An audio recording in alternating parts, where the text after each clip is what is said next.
Et bonjour tout le monde, aujourd'hui je vais vous montrer comment réaliser ce mignon petit fantôme en feutrine. C'est un kit qui est en vente dans ma boutique Etsy, je mets le lien juste en dessous de la vidéo. Donc vous allez recevoir 2 morceaux de feutrine blanche avec le modèle du fantôme déjà tracé. Un des carrés de feutrine a des petits trous, ce sera pour les yeux et les joues que nous allons faire dès à présent. On va prendre les petites attaches parisiennes et on va prendre le côté sans feutre rose. C'est important de vraiment prendre le côté de la feutrine, on ne voit pas la silhouette du fantôme. Et on vient planter les petites attaches parisiennes roses pour les joues, donc ce sera dans les trous du bas. Et ensuite les petites attaches parisiennes noires pour les yeux. On retourne le tissu et on écarte les bras des attaches parisiennes. Alors elles sont un petit peu fragiles, surtout les noires, parce qu'elles sont toutes petites. Donc c'est pour ça que je vous en donne 3 dans le kit au cas où il y en a une qui se casse à force en fait d'ouvrir. Il faudrait pas après refermer les bras pour les rouvrir. Ça risque de casser en fait les bras en métal. Donc je vous en donne 3 au cas où. Mais voilà, ne refermez pas et rouvrez pas les bras à l'infini, les bras d'attache parisienne. On va ensuite découper la silhouette du fantôme en faisant attention de découper à l'intérieur de la silhouette. Comme ça, on ne verra plus du tout le feutre rose autour du fantôme. Donc vous voyez, je découpe vraiment à l'intérieur du feutre rose. Donc la feutrine est en 3 mm d'épaisseur, donc elle est assez épaisse parce que je voulais de la feutrine de très bonne qualité bien sûr. Donc c'est pour ça que ça peut forcer un peu plus que de la feutrine que vous avez l'habitude d'utiliser. Donc vous voyez, l'extérieur rose est resté sur la feutrine que je n'utiliserai pas. Donc c'est ce qu'il faut.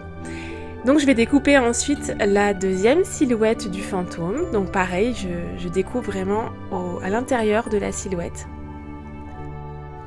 Et voilà, mes petites silhouettes sont prêtes. On va à présent prendre l'aiguille.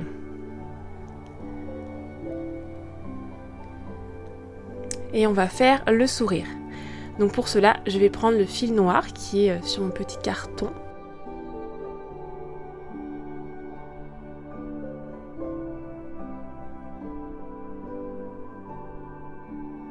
Alors ce fil noir, je vais l'enfiler dans le trou de l'aiguille, dans le chat de l'aiguille, si je parle correctement. Et en fait, on va doubler le fil. Donc, vous voyez, je vais prendre en fait les 2 extrémités du fil. Excusez-moi pour le flou de la vidéo, la mise au point a fait des siennes. Donc je vais faire un double nœud avec les 2 extrémités du fil. Donc il y a l'aiguille et il y a donc bien 2 fils, 2 épaisseurs de fil. Donc là on va essayer de faire son petit sourire, alors un petit peu plus grand que celui du dessin. Donc là on va planter une première fois en passant par l'arrière de la feutrine.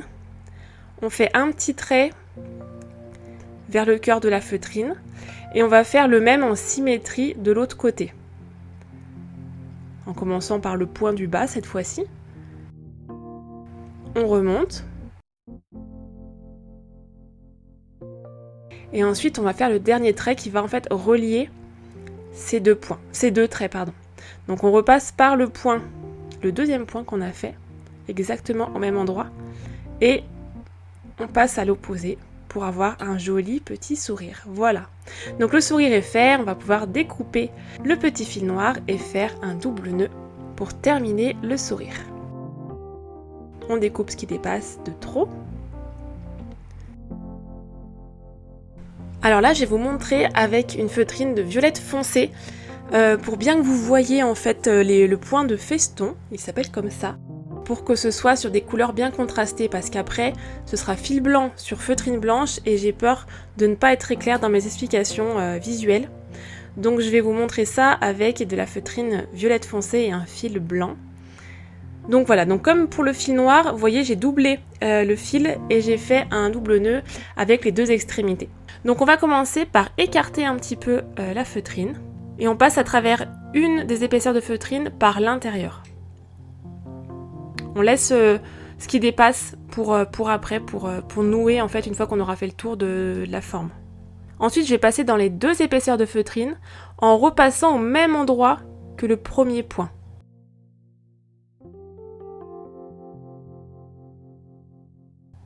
Et je ne vais pas tirer entièrement la ficelle, vous voyez. Je vais repasser dans la boucle en fait, avant de tirer à fond la ficelle. Voilà. Le fil, pardon, pas la ficelle. Et je continue en fait de la même façon. Donc je plante dans les 2 épaisseurs et je passe dans la boucle avant de tirer à fond le fil. Voilà, le point de feston c'est ça. Donc en fait on va faire ça tout autour de la silhouette du fantôme. Alors je vais continuer à faire quelques points pour bien vous montrer ce que ça donne. Alors notre fantôme ce sera donc fil blanc sur feutrine blanche, donc ce n'est pas hyper grave, mais ce qui est bien c'est d'être assez régulier dans l'espacement des points. Comme ça fait un rendu assez régulier et homogène pour les points de feston. Voilà. Donc voilà, on va faire ça maintenant avec le petit fantôme. Donc je prends le fil blanc sur mon petit carton. Et là on va le faire en plusieurs fois. Parce que d'avoir une trop grande longueur de fil, ça peut créer des nœuds, ça peut s'emmêler, c'est moins pratique. Donc là je prends environ 1 mètre de fil. Et on va commencer avec 1 mètre de fil. Et ensuite on refera exactement la même chose pour continuer tout autour de la silhouette du fantôme. Donc je prends les 2 extrémités de mon fil blanc. Une fois que j'ai passé l'aiguille, je fais un double nœud en laissant une dizaine de centimètres après le nœud pour pouvoir terminer ensuite le fantôme comme il faut. On va nouer en fait à la fin, donc il nous faut un petit peu de fil. Alors donc c'est parti, on place les 2 silhouettes des fantômes l'une contre l'autre. Et on va commencer, alors moi je commence par là, vous commencez où vous voulez. Donc on écarte les 2 épaisseurs de feutrine, on passe dans l'épaisseur du haut. Ensuite on repasse exactement au même endroit mais en passant dans les 2 épaisseurs de feutrine. Et avant de tirer jusqu'au bout, on repasse dans la boucle, tout simplement. Voilà. Donc on va continuer comme ça. Donc le fil qui est là, vous pouvez le tenir avec le pouce, comme ça il ne vous dérangera pas pour continuer.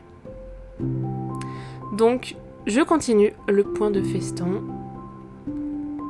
Je passe dans les 2 épaisseurs et je passe dans la boucle avant de serrer le fil.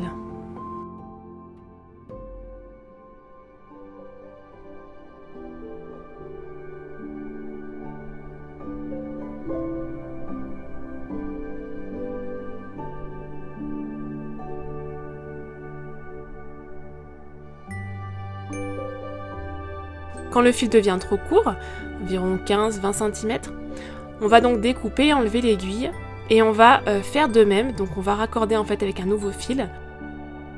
Donc on enfile environ 1 mètre de fil blanc.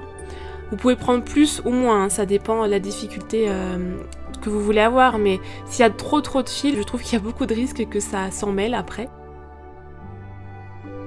Donc là on va refaire le début comme tout à l'heure, jusqu'au petit double nœud qu'on a fait.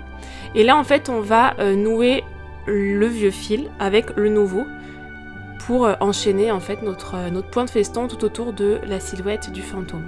Donc là on va faire 2 ou 3 nœuds.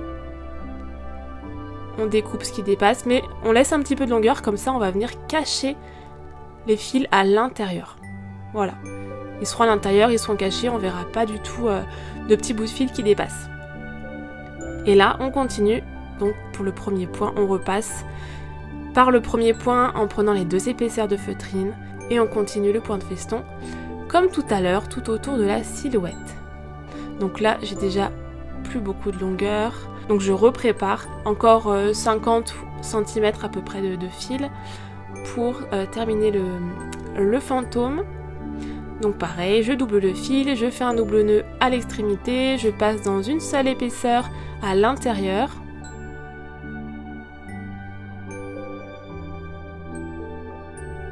Et je vais venir nouer le vieux fil et le nouveau fil ensemble. Je cache les fils à l'intérieur de mon petit fantôme. Donc là vous voyez il me reste quelques centimètres à faire, mais je ne vais pas tout de suite terminer le fantôme parce qu'il faut que je mette le rembourrage pour peluche à l'intérieur de mon petit fantôme. j'ouvre un petit peu comme ça pour avoir bien la place de mettre. Je prends le rembourrage, alors j'en ai donné un petit peu plus que nécessaire, alors enfin vous voyez comme vous voulez, si vous voulez tout mettre ou un petit peu moins, vous faites ce que vous voulez. Après s'il y en a beaucoup, ça peut un petit peu trop déformer la forme du fantôme. Mais si vous en reste, vous pouvez ensuite faire un petit cœur avec du tissu ou de la feutrine si vous avez de la feutrine. Vous faites le même principe avec un petit cœur et je trouve ça trop chou. Donc voilà, c'est parti, le rembourrage est mis, donc on continue les points comme on a l'habitude de faire maintenant, jusqu'à la fin.